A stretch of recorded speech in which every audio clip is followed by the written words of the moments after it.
Polisi menangkap tokoh utama pengiriman TKI ilegal ke Malaysia di rumahnya di Mataram, Nusa Tenggara Barat. Pelaku selama ini mengirim ratusan TKI ilegal ke Malaysia. Sementara itu 5 jenazah TKI korban kapal tenggelam di Johor, Malaysia tiba di kampung halaman di Lombok Timur disambut isak tangis keluarga. Isak tangis mengiringi kedatangan jenazah pekerja migran Indonesia korban tenggelamnya kapal di Johor, Malaysia. 5 jenazah disambut haru keluarga di Lombok Timur Rabu sore. Hingga kini 14 jenazah korban telah dipulangkan kembali ke tanah air. 9 diantaranya adalah warga Lombok Timur.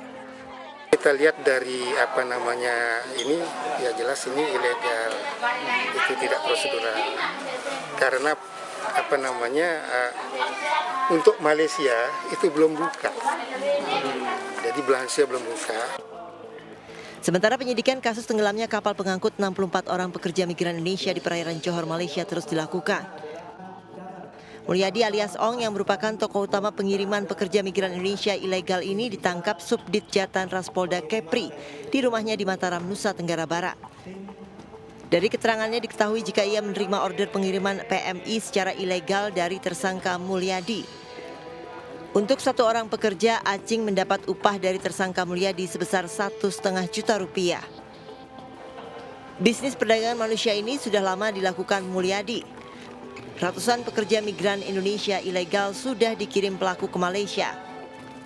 Upah yang diterima Mulyadi berkisar 5 hingga 10 juta per orang. Selama 3 hingga 6 bulan, gaji para pekerja migran Indonesia ilegal ini dipotong oleh Mulyadi. Inilah yang mengontak kepada saudara A untuk menyiapkan transportasi, pengangkutan maupun tempat penginapan sementara di Bintan sebelum berangkat menuju ke Malaysia. Itu ya. Jumlah tersangka semua yang sudah diamankan. Total tersangka, Pak? Untuk sementara ini 4. Hingga saat ini Ditkrimum Polda Kepri sudah menetapkan 4 orang tersangka terkait peristiwa tenggelamnya kapal pengangkut pekerja migran Indonesia yang menewaskan 21 orang dan 30 lainnya yang dinyatakan hilang. Tim Liputan Kontributor iNews melaporkan.